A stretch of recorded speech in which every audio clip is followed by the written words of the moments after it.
Good evening, everyone. Come on in the room. Come on in. Come on in. Welcome to another episode of Tisa's Rants and Musings. Drop a comment. Let me know you're here. We have an awesome show for you tonight. I'm excited about it. It's an important topic that we have to discuss. We can never talk about it enough because it's growing and growing in its prevalence. And so come on and talk about it, learn something new about it, invite someone, share, do whatever you can to just get the information out about this topic. So come on in, drop a note, let me know you're here and you're with us. Before we get started, I'm going to give us a few minutes to get on in the space. Come on in, come on in. I hope everyone has had a wonderful week thus far. One more day and it's Friday. And just hearing the news about Cicely Tyson now put such a damper. Hey, Eunice, cousin Eunice, put such a damper on my spirits. Even though she lived a long, obviously fantastic life, she was just pure excellence. She was our royal queen. And we're going to miss her so much, miss her voice, her presence, her artistic contributions to the world. It's going to be missed. So, but yes, come on in. Let me know you're here so we can get started. And I have a great guest that's here to educate us and tell us a little bit more about what we can do. All right. So tag somebody, text them, tell them to come on, get on in. Yes, she was a queen, our Queen Cicely. This is just a difficult time of year, you guys, and, remembering Kobe and his daughter and all of those that was lost tragically last year at the same time. And now Queen Mother Cicely. It's a difficult time of year, but we can be grateful for all of their legacies, all of the, especially for her, the body of work she's left us to remember her by. She can be proud of, and we are proud of. All right. I'm going to give one more second to get on. Let me know you're here. Hey, that's my BFF. Hey, my beautiful sister Rebecca's on. All right, folks coming in that room, in the space. Let's get started. I want to give our guests as much time as possible to share with us, okay?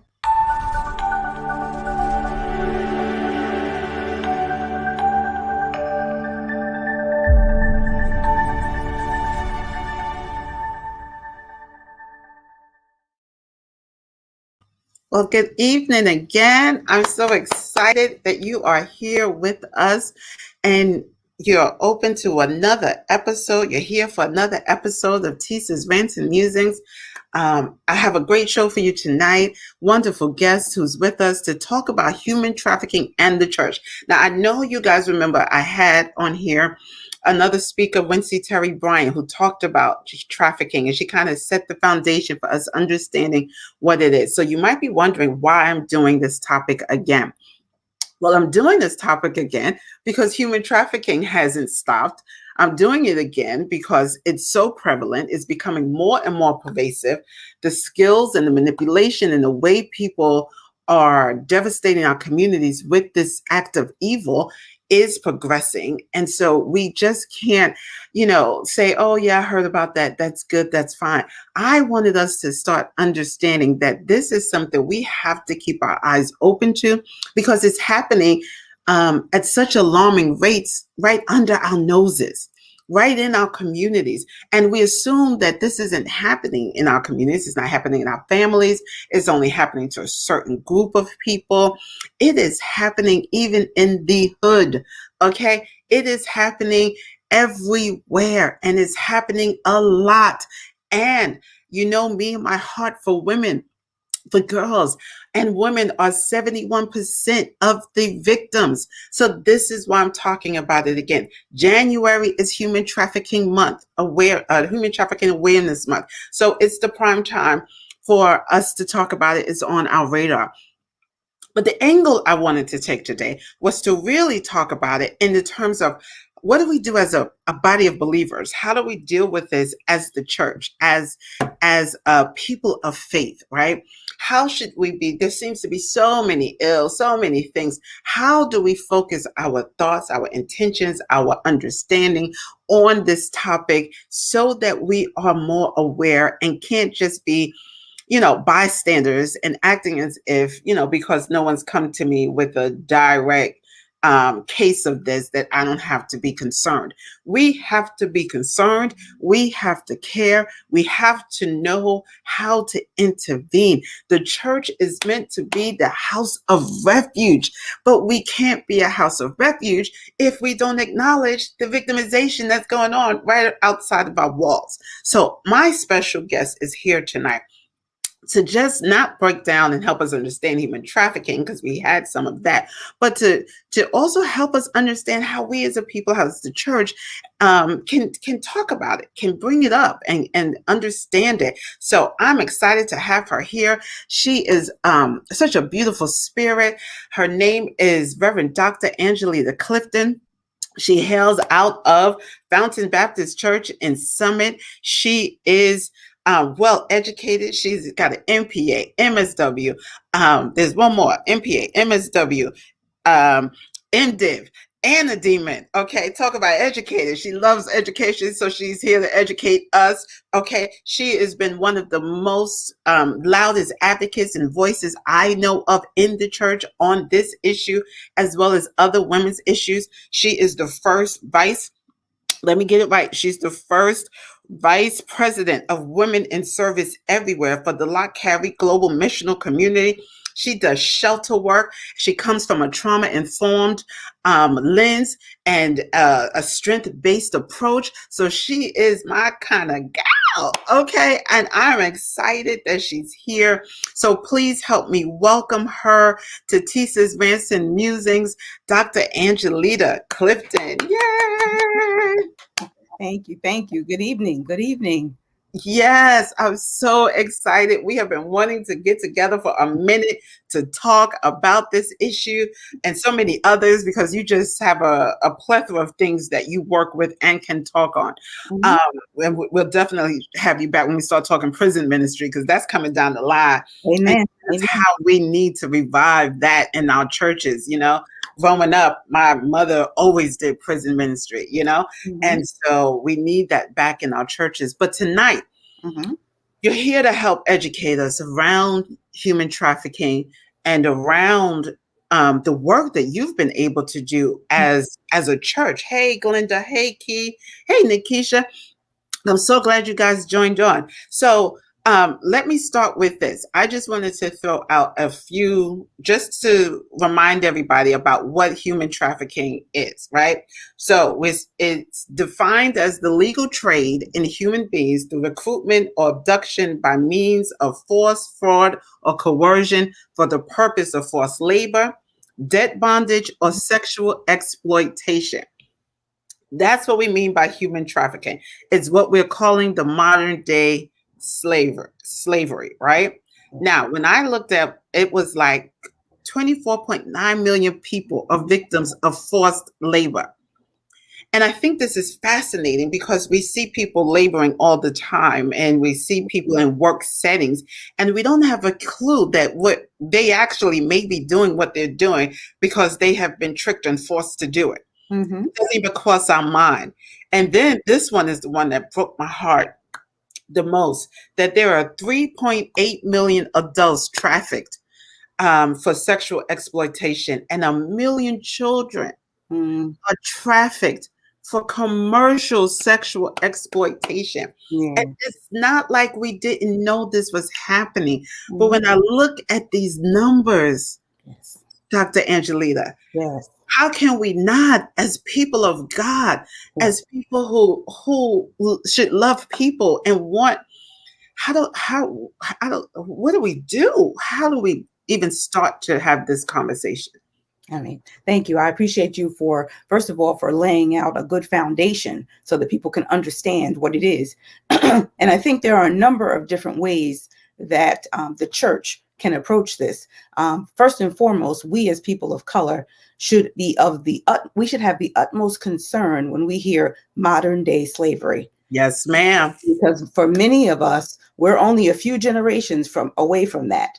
And Talk about it. that should really be the starting point where our hearts are pricked. I know for me, in around 2004, Dr. David Emmanuel Goatley started to talk about it at the Lot Carey Global Missional Community. He began talking about human trafficking. And initially, when I heard the term human trafficking, I was like, it meant nothing to me. It didn't Right. resonate with me. But then he began to talk a little bit about it. And then he said modern day slavery, and my ears perked up and my heart opened up. And then I was hooked after that, because ultimately that should be one of the things that concerns us the most as people of color. Yes. Having our own past traumatic experience with slavery, we should be the most concerned. And then for the church, just simply being aware of what's going on around you. Because as you stated in your opening statement, forced labor is all around us. Most of the time the church has an issue with working with this population because they think sex. And then, of course, everybody shuts down. But the reality of it all is there's so many more dimensions and nuances to human trafficking. Yes. And ultimately, if you don't understand the dynamics of it, the system that it's created in, ultimately what happens, you end up being a part of the problem, because there's forced labor all around us in all different forms and fashion, whether it be your lawn workers, whether it be your people, whether it be people who braid your hair, whether it's, it's all over the place. Okay, wait. I got to slow you down, because you just said so many things that we interact with, types of labor that we interact with on a regular basis. Absolutely. I don't know how many times before I went and locked my hair, I have gone to African hair braiding shops in Harlem, in Jersey, or when we would get our, when I had my home and we get our lawn, or what do they call it? When your gardening done and you're manicured, yes, you get everything manicured. It's usually laborers, and you don't know. That's right. And to never have even thought about it, but to never have it even crossed my mind, are these people really here? How much are they really making? Are they being exploited because somebody knows they may be here, quote unquote, illegally? Or like, what is happening? Or those women who are working in braid shops, but being forced to do it. That's right. It makes you now go to the hair braiding shop a little differently, like, hoping and praying that the people working on your hair isn't being exploited and abused. And so tell us more. I mean, that's one of the ways to be more conscious and be more aware of some of those everyday experiences that we don't think about. And the other issue is sweatshops. The church. Wow. We everybody loves a good deal, but sometimes you have to ask what the supply chain looks like. You need to understand. And I want to be clear. In today's society, it's almost impossible to avoid somewhere along the way in your brain having human trafficking, sweatshop labor being a part of it.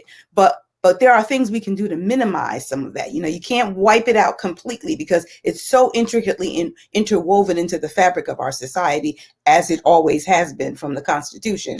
But ultimately, what we can do is we can be more cognizant of what we buy. A lot of people love Walmart, and Walmart has some issues. Apple has some issues. Wait, just say Apple. I just bought some more Apple stock the other day. Yes. What are you saying to me? Apple has had issues with sweatshops? I remember it now. Yes, you're right. They've had issues in the past. I know that when my last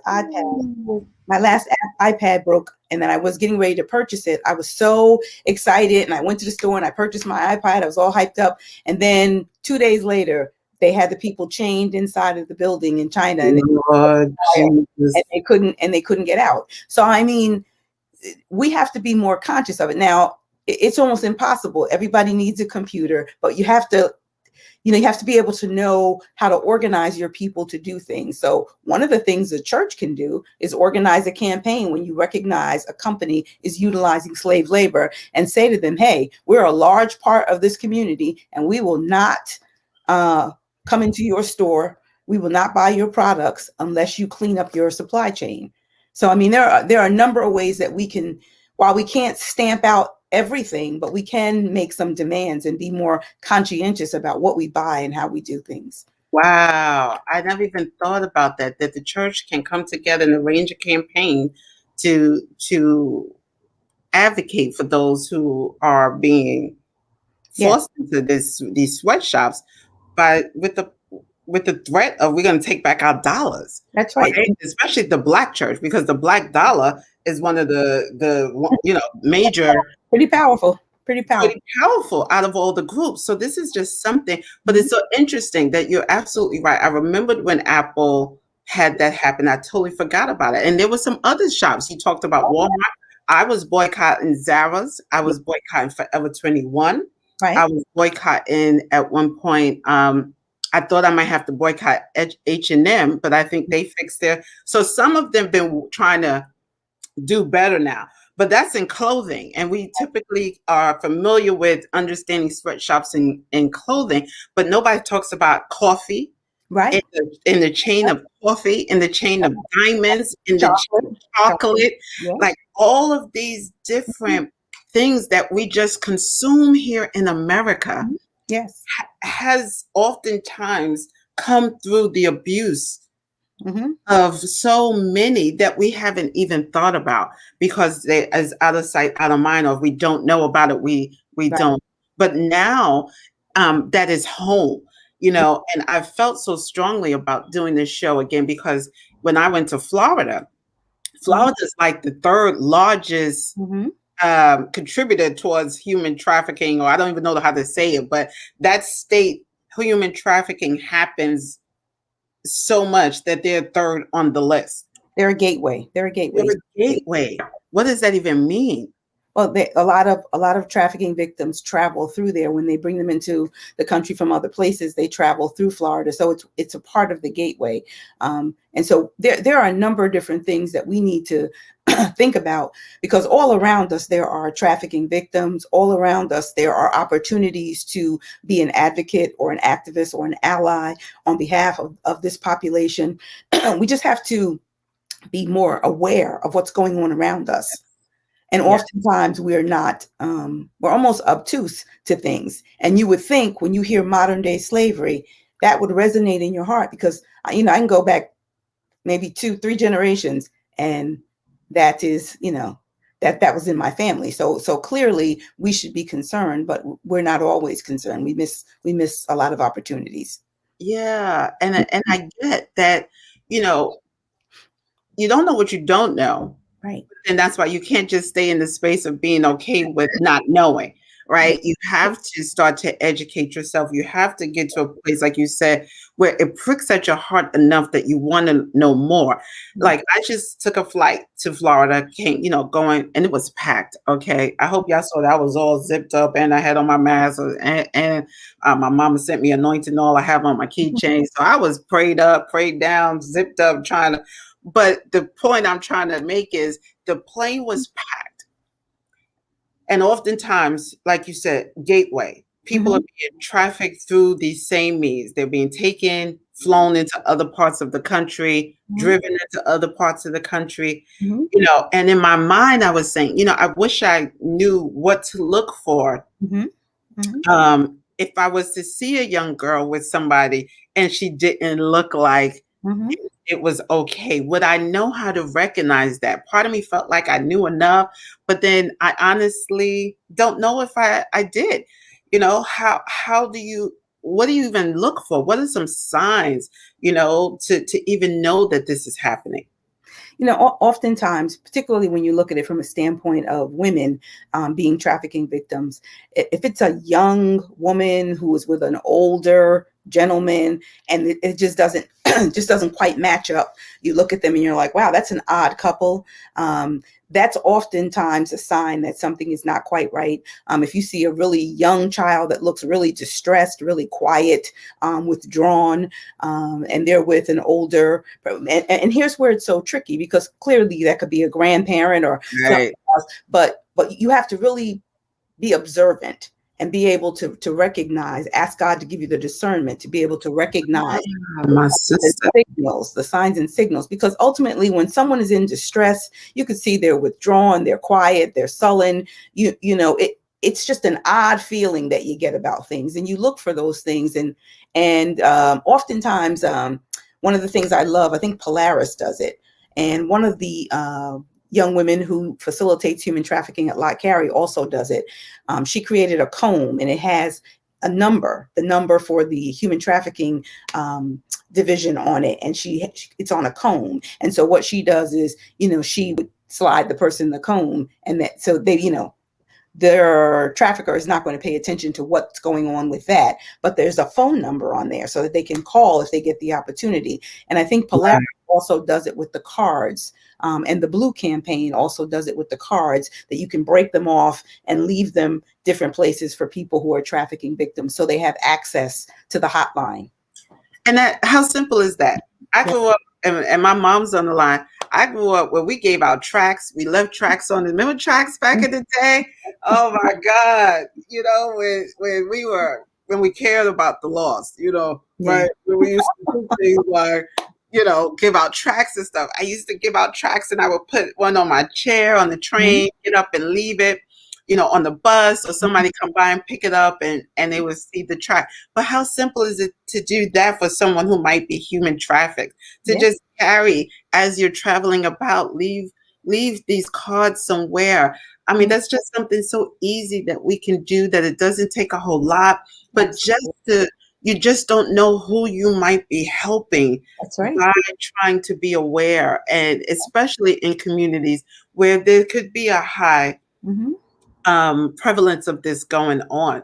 I love that. But I love something else that you said that we often forget. This is why you are the Reverend Doctor.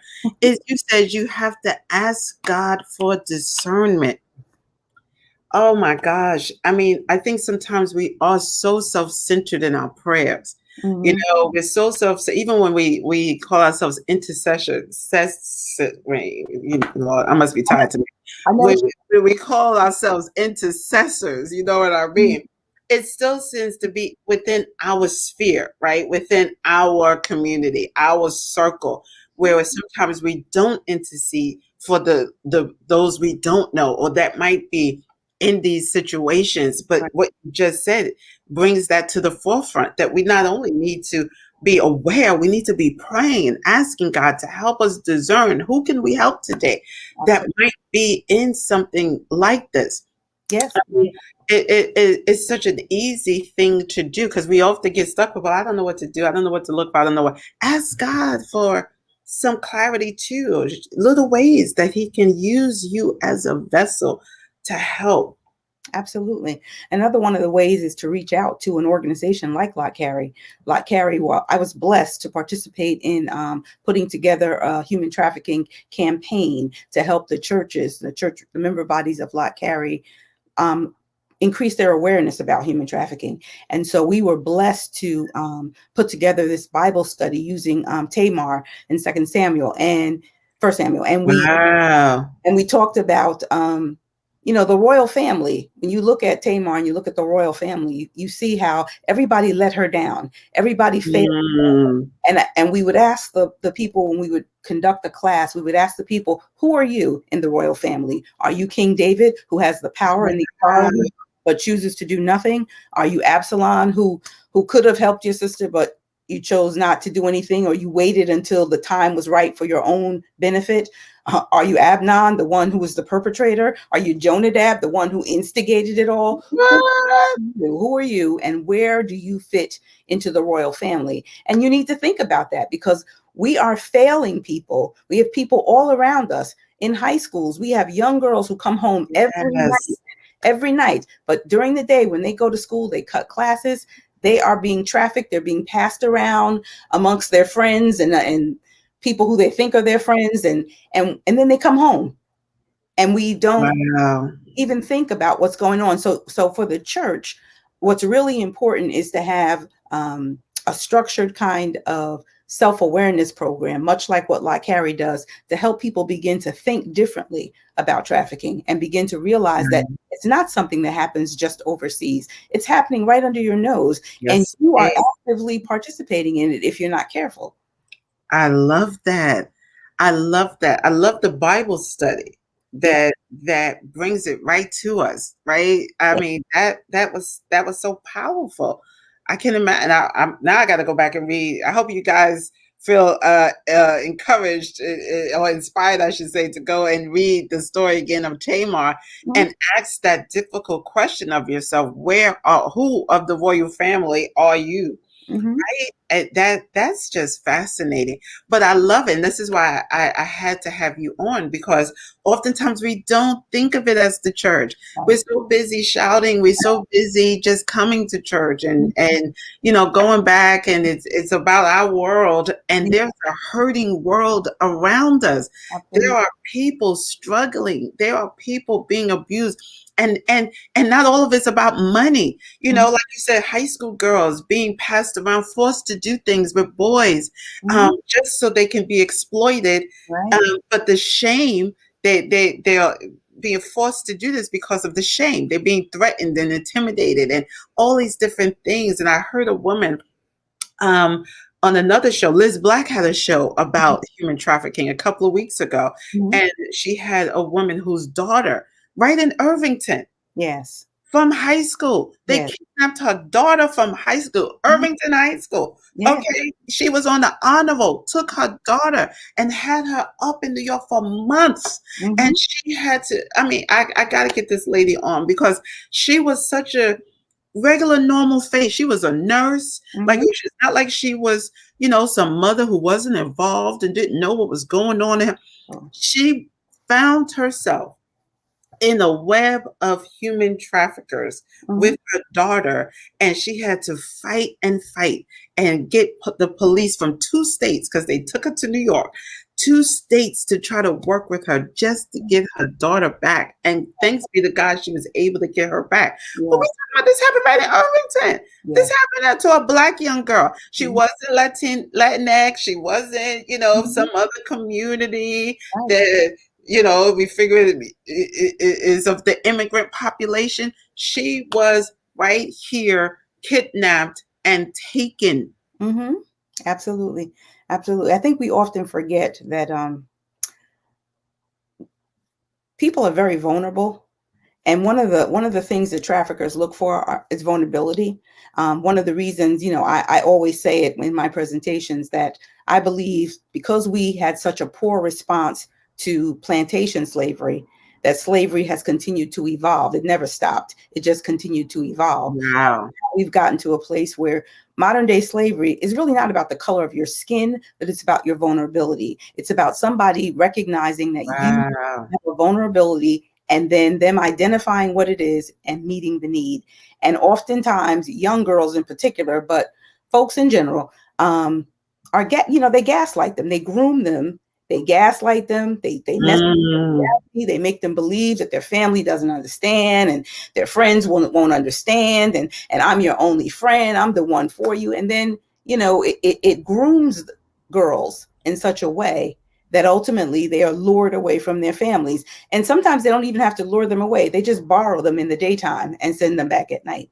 Wow. Wow. Now, can you explain to us again what gaslighting? Hopefully, people remember this term when we talked about it with DV, and Mhm. we talked about. But what is gaslighting, especially in the context of human trafficking? So ultimately, when you think about gaslighting in respect to human trafficking, basically they begin to mess with the person's reality. They will befriend them. They usually look for somebody who looks like they're on the perimeter, on the margin. They will befriend that person and they will begin to play with their mind. They will begin to tell them that their family really doesn't understand them. That, nobody really loves you. This is really, I'm your only friend. You can depend on Wow. me. I'll do anything for you. And then once they get them completely, get their minds twisted around get them looking at their family like their family is the enemy, it's easier to lure them away, or it's easier to to get them to do what they want them to do. And so Wow. ultimately, gaslighting, we see that with our former president. Gaslighting is a major problem, because what it does is it messes with people's reality, and what they believe is going on is not really what's happening around them. Exactly. It's just what someone's creating for them. Wow. Wow.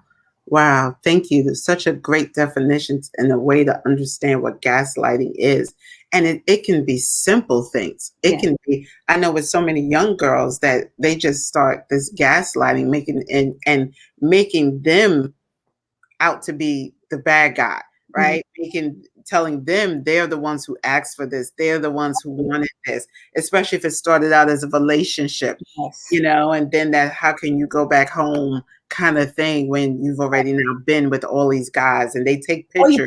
you've been with one guy. You've been with one guy outside of what the norm should be, and then of course they make you believe that you're ruined for the rest of your life, and then they get to Exactly. do even more, and then they really take complete and total advantage. Exactly, exactly. So you talked about the church being able to do a Bible study, do a campaign. What are some other things? Becoming aware Mhm. that we can start to look at as a way to try to intervene in this situation. So I think one of the other things that I'm a big proponent for is trauma informed ministry.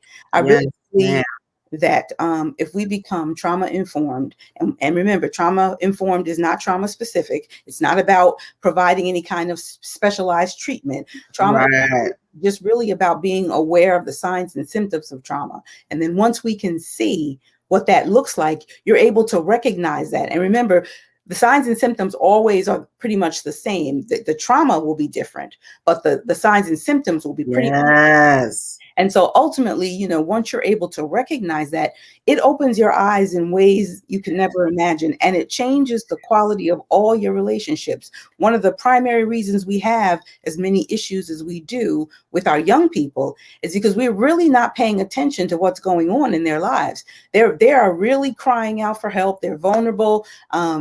They need some special attention. And we're just, we have a selfish perspective of the gospel. We're praying for houses and cars and, cash and that. Listen, yeah, all material things when there's people really suffering here and Absolutely. right under our nose. It always makes me think of, and I'm always drawn to the stories and especially in the Bible of women Yes. who are depicted in a particular way. And I love how you guys took Tamar, but then I also think of Delilah, Yeah. right? You Yeah. also think of Rahab, women who were just understood to be prostitutes, That's but right. we don't know how that happened. We don't know what and who did it, right? How did they end up in this way? Why didn't they end up married like the norms should have been? Did someone violate them young? Right. Right? Was there some trauma in their history that forced them to have to choose this Right. as a profession?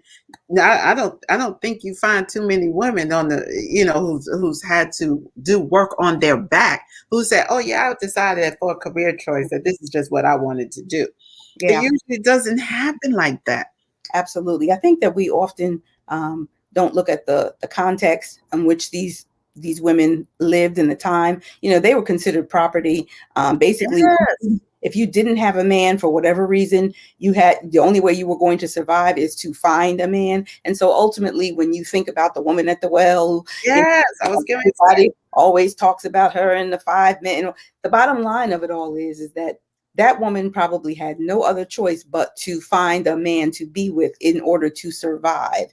And so, I mean, there are a number of different things that we need to do in the church to educate ourselves. And when we talk yes, about particular passages of scripture, maybe from a womanist perspective, so that we could have a yes, more well-rounded picture, so that people can not just look at them from a one-sided lens. They'll have a broader perspective on why people do what they do. And that happens even in the church when we have folks who come in and they don't look like us and they don't act like us, and automatically, people zoom in on them and they're going to be a problem. You don't know where that person has come from. You don't know what's gone on in their no, life. And the problem is you haven't even taken time to find out, because ultimately you have decided who they are before you even know. And so That's right. trauma-informed ministry really helps us to be able to recognize the signs and symptoms of trauma. It helps us to be better equipped to speak to people in a way that we don't do any more harm to them than has already been done.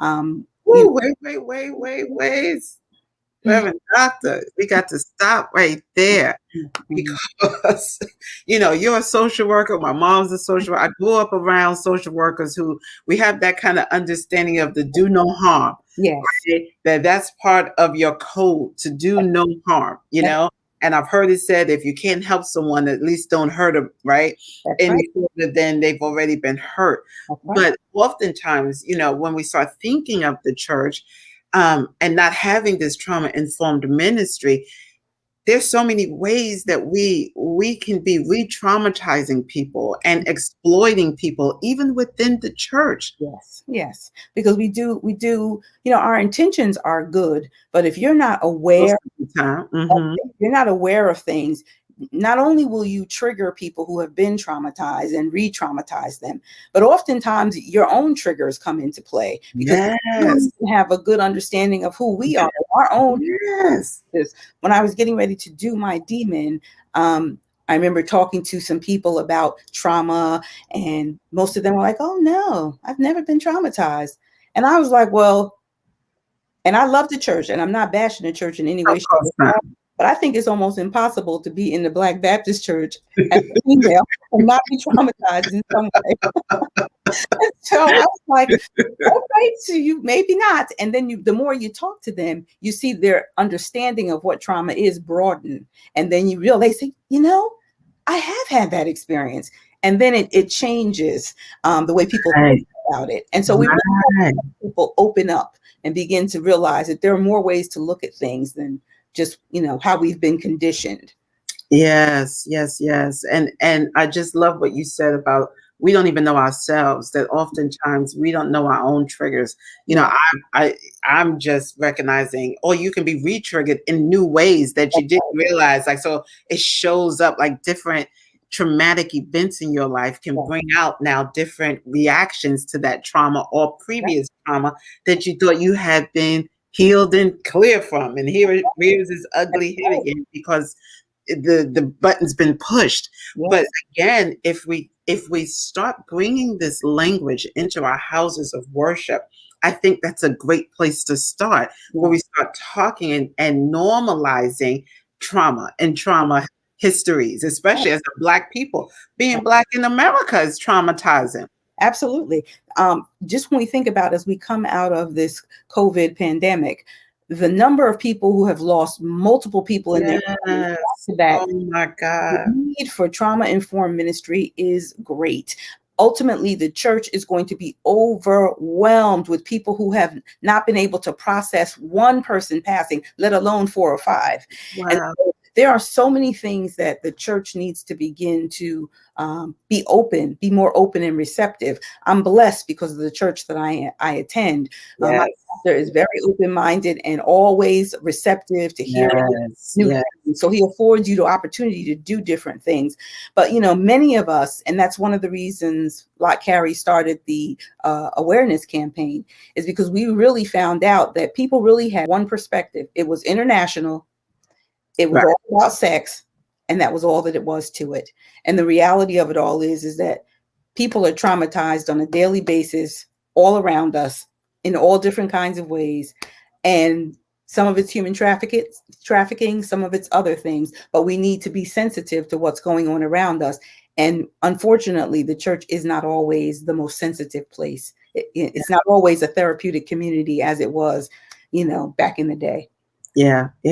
But I think I'm praying, and my prayer is that with so many of us that are calling attention and trying to hold the church to task, then that's what I call it. It's not a bashing as much as it is a critique that says we have to do something different. Yeah. This is the institution that I was raised in. It's the institution that I love. It's like politics to me, where you have people who've been in the Senate since God knows when, all of my lifetime, Yeah. been over 40 years, you've been there. You Yeah. got to start making space for new voices to come in, to Amen. start being able to show, because you've been so far removed, right? Like from what's really happening on the ground. And Mhm. it's the same way in its church as institution. And sometimes you got it. And I love how you say your pastor allows that space to come in and bring these things to the forefront. And some Absolutely. of our churches have been afraid to even allow these conversations to come in, but we can't afford it anymore. We Absolutely. can't afford this blinded eye. We can't afford to act like because I go to a black church, but I'm sitting in the middle of a Latino community That's that I right. don't have to care about what's happening on Around. around them and Mhm. for them. Mhm. Is we no longer can act like there's this divide. We're in this same community. That's So if right. it's not safe for them, it's not safe for us. That's right. So how do we become that city on the hill, right? How do we become that light and that refuge? And it has to start with, like you said, having the lens of being trauma informed, Mhm. that we can no longer do ministry the way we used to. We Mhm. have to open our eyes and our ears. I remember just the I remember when it started, when the preachers would say, and I'm sure my guests hear me say this all the time, they would say, slap your neighbor. From jump, I was against that. Like, no, somebody just left their house from being slapped That's right. and went to the church because they had to get out of Right. a DV situation, or they're coming to church. This is where they find peace. Right. So, visions of violence is not what they come Right. to church for. They're trying to escape that. And Right. and we don't realize it. And you know how things go with us. One person says the cliche, and all of a sudden it's so wildfire. Everybody will slap your neighbor, turn around and knock your neighbor. Yeah. And it was like not a trauma informed understanding. That's right. And That's it's simple things like that we can start shifting language on how we use violence in our churches, mhm. violent imagery, Sure. just so many different ways we can be better at this. I think you've said many things that are right on point in terms of just how we are not consistent in our understanding of people who experience trauma on a daily basis, people who experience domestic violence on a daily basis. The last thing in the world they need is to come to the one safe space and hear somebody say, slap your neighbor. That's triggering in and of itself. But again, it goes back to we have the best intentions, Right. but unfortunately we're uninformed, and so we do things that are hurtful and we don't really realize it. And what we do is we condition women who are abused in that way to hide and wear a mask and pretend and fake it, because Right. ultimately they know clearly if you're telling them to slap your neighbor, certainly you're not going to understand that my husband slaps me every time I go home. So they're going to hide and they're not going to come forth, and so there's always going to be that issue that we have where people can't truly be themselves. They have to pretend. And the church should be the one place that you can come and just, isn't it what it said? We accept you, come as you are, right? Right. The one place that you should be able to come is the church and be yourself. But unfortunately, that's not the case for Yeah. many churches. For Not every many. church, but for many. For many. And I'm hoping that with the reset that has had to happen, where to me it was an act of God that Mhm.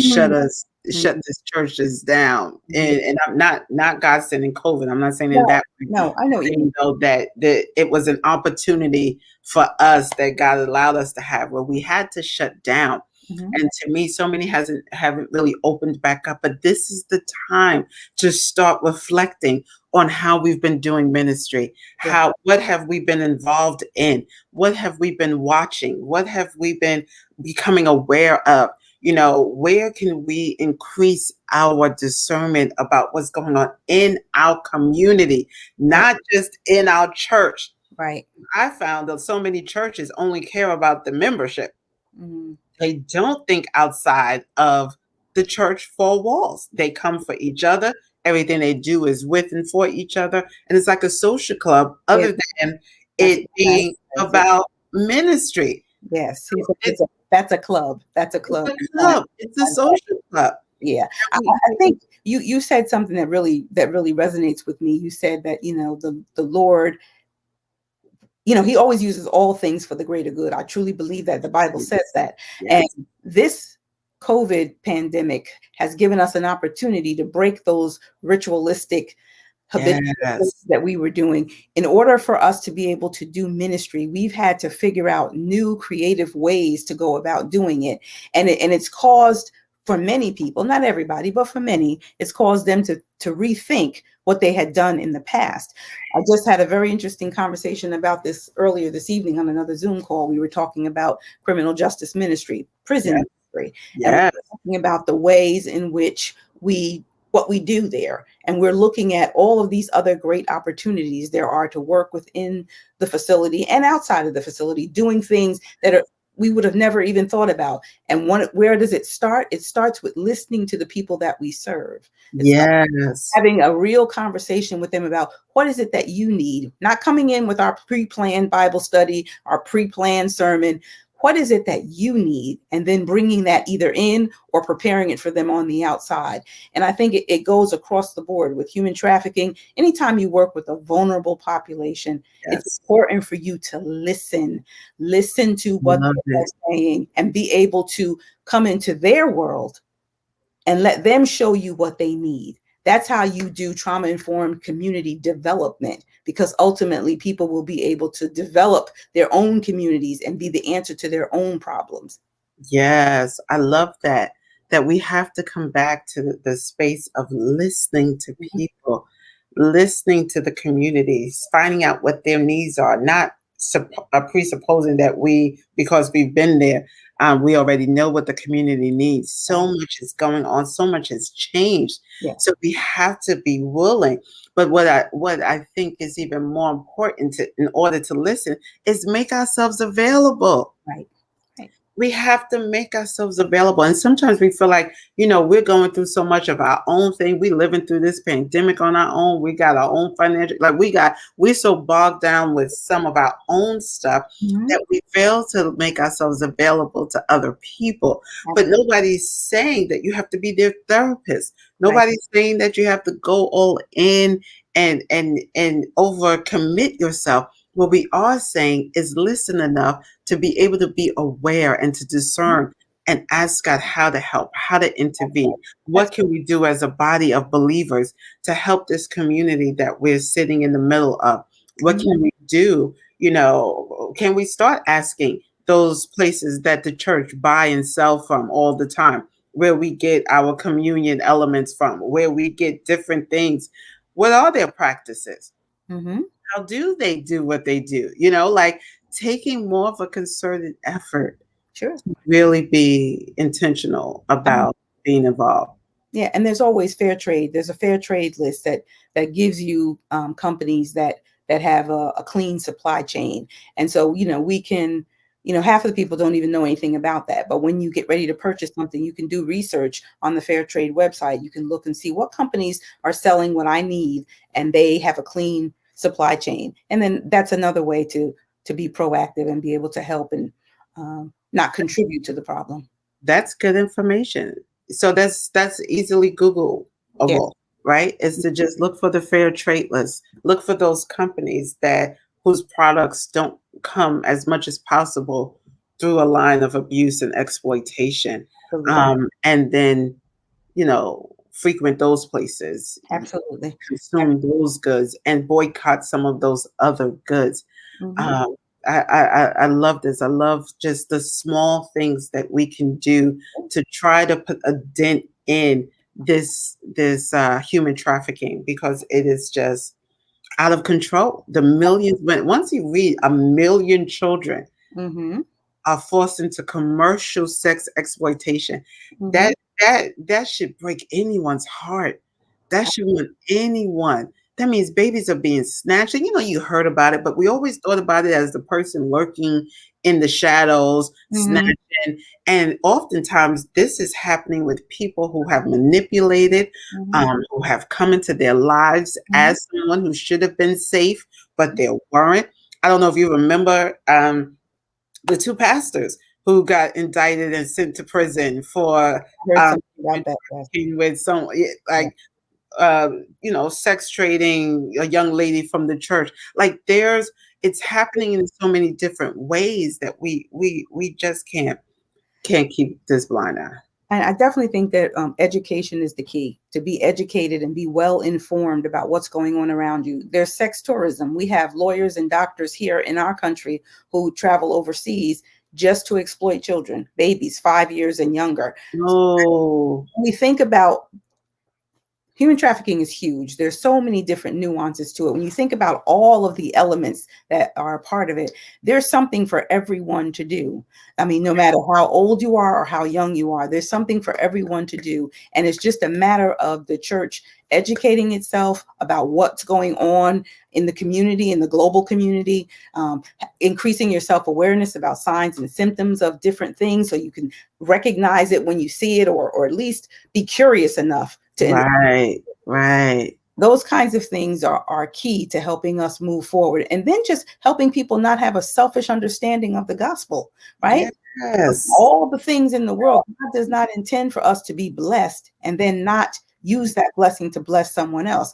My pastor always says, you're blessed to be a blessing. And there's Yes. no truer statement. The blessing is never just for us. And so people, particularly people of color, human trafficking, modern day slavery should be at the top of their list simply because of our own history, our own experiences.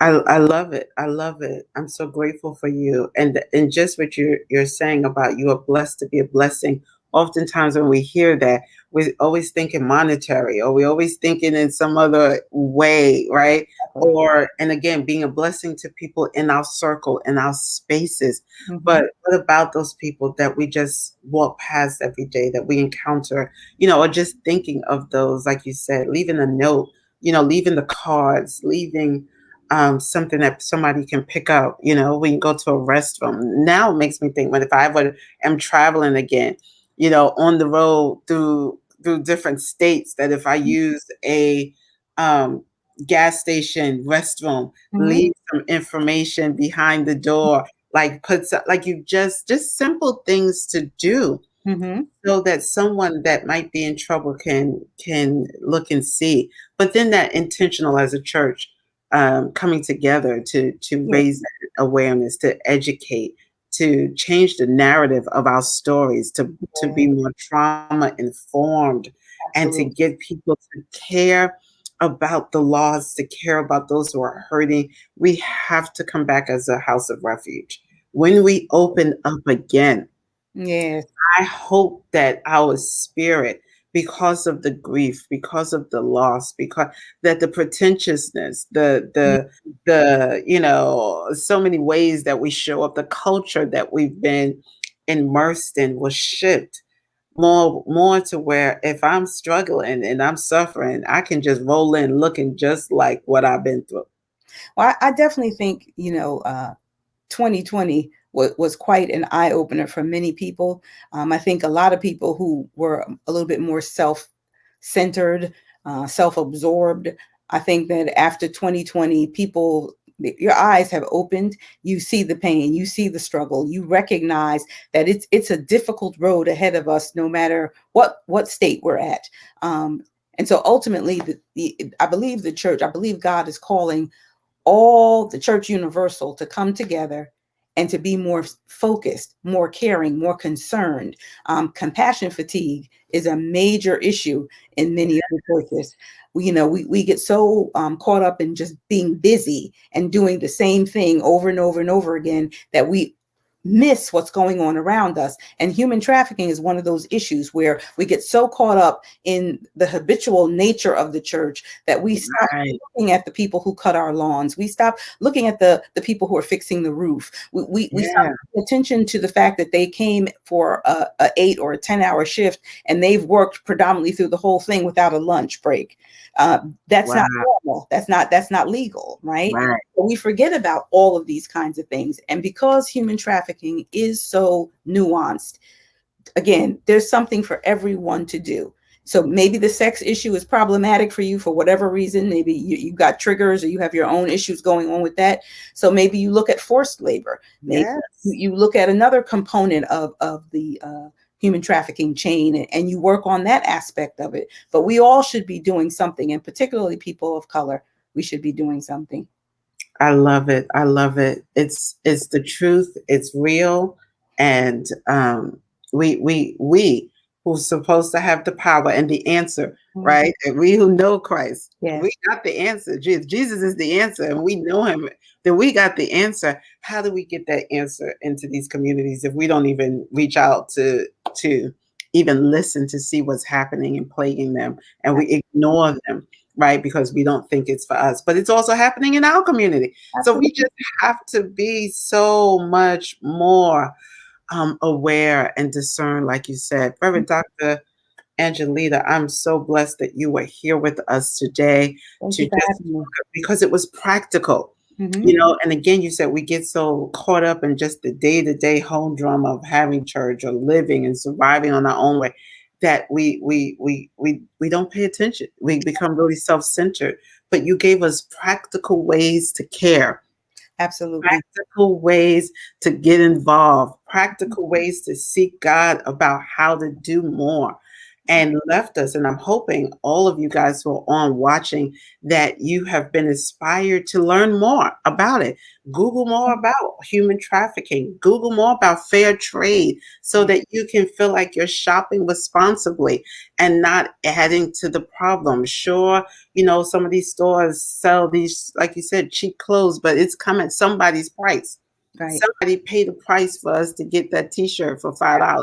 So Absolutely. we have to be more thoughtful, and go back to that sense of Ubuntu, right? I am Yes. because you are. Right. Like I Right. can no longer just be about me because COVID hit the world. It Thank, hit everyone, and we're all grieving in different ways. So we have to care. God bless you. thank you.